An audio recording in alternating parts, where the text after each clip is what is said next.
అనంతపురం రాయదుర్గం నియోజకవర్గంలో ఆర్ఎంపీలకు డిఎంహెచ్ఓ ఆదేశాలు జారీ చేశారు. గ్రామాల్లో ప్రజలకు వైద్య సేవలు అందిస్తున్న ఆర్ఎంపీలు కేవలం ప్రథమ చికిత్స మాత్రమే చేయాలని డిఎంహెచ్ఓ భ్రమరాంబాదేవి ఆదేశాలు జారీ చేశారు.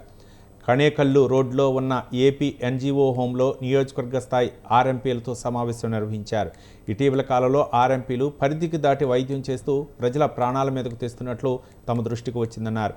ఆర్ఎంపీలు ప్రథమ చికిత్స కేంద్రం అని మాత్రమే బోర్డులు వేసుకోవాలని, ప్రథమ చికిత్స కేంద్రంలో తమ సర్టిఫికెట్లు అందించుకోవాలన్నారు. పారాసెట్ మాత్రలు అలాగే ఓఆర్ఎస్ ప్యాకెట్లు పంపిణీ చేయాలని సూచించారు. చిన్న చిన్న గాయాలకు కట్లు మాత్రమే కట్టాలని ఆదేశించారు. అంతకుమించి వైద్యం చేస్తే చట్టపరమైన చర్యలు తప్పవని, తమ సర్టిఫికెట్లు రద్దు చేస్తామని ఆమె హెచ్చరించారు. వాళ్ళ భార్యని వాళ్ళ అమ్మని పిలిచాము, మాట్లాడాము. వాళ్ళు చెప్పడం ఏంటంటే పూజారి విజయ్ కుమార్ వాళ్ళ నాన్నగారు సడన్గా హార్ట్ అటాక్ వచ్చి చనిపోయారంట. ఆ బాధతో ఆయన 3 రోజుల నుంచి కంటిన్యూగా ఆల్కహాల్ తీసుకున్నాడంట.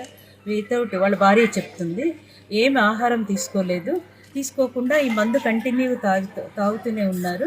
తాగేసినప్పుడు తీసుకొని పోయాము ఆర్ఎంపీ ఆయన దగ్గరికి. నేను చూడను, ఈయన తాగేస్తున్నాడు, పెద్ద హాస్పిటల్కి తీసుకుపోమని చెప్పారమ్మా. పెద్ద హాస్పిటల్కి తీసుకెళ్ళాను నేను. ఆ రోజు తీసుకెళ్ళటాను కావాలా, ఇంటికి వచ్చి మళ్ళీ తీసుకొని వెళ్ళేసరికి చనిపోయారని చెప్పారు హాస్పిటల్లో అని ఆయన భార్య జరిగింది. ఇప్పుడు ఆమె రిటర్న్గా కూడా రాసి ఇచ్చింది. కారణం ఏంటనేది సిహెచ్సికి వెళ్ళారు కదా, అక్కడ వెళ్ళి ఆ డాక్టర్తో